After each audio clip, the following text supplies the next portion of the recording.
It's important to have a process outlined so everyone at every level understands how to interact with your organization, your department, your company. They know what to expect. No one is above that process. I don't care if you have someone who knows how to do this job and they've been here for 10 years. They're not above the process. We don't want to lose anything. We don't want to miss anything. One of the biggest complaints I've heard about following process, having to call a certain person or enter tickets a certain way, they slow me down. We are kinetic people. I'm a kinetic person. I always want to be moving and doing things. I think a lot of people are kinetic people. When you're driving and you get stuck in traffic, I'm looking at navigation and it's telling me if I just stay in this slow moving traffic, it's going to take me 7 minutes to get to my destination. But if I take that detour and I go around, it's going to take me 15 minutes to get to that destination. I still take that detour. If I would have just sat there and waited for a while, not moving for 5 minutes, but it felt like I was going somewhere. It felt like I was moving. We don't see that if we follow this path, that we slow down a little bit, that we take time to document, that we take time to go through the proper sources, that it's actually going to get us better service, probably have a faster response. And in the long run, it's going to be better for us and the company as a whole. We want to feel like we're moving. If we don't get that immediate response, I just want to email this guy. I know this guy, he's going to respond to me with the answer and I'll be good to go. Maybe this is happening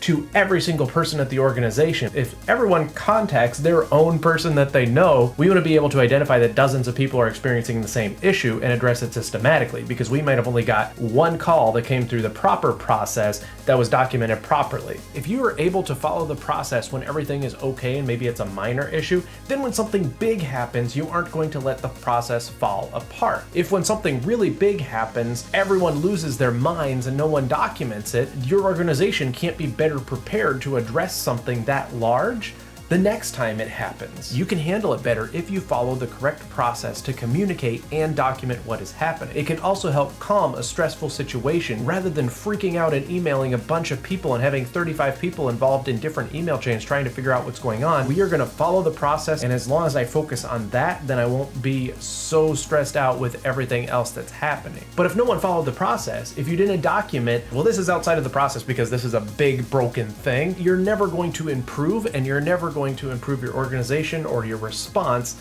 especially when something big goes wrong. It's very important to have your processes locked in, and everyone at every level needs to follow the process. No one is above the process. The process is there to make sure that we are capturing things correctly, that we're documenting things correctly, so that everyone gets the same level of service and that every issue is documented and communicated in order to have a cohesive, systematic approach to everyone, every customer, every department, every organization.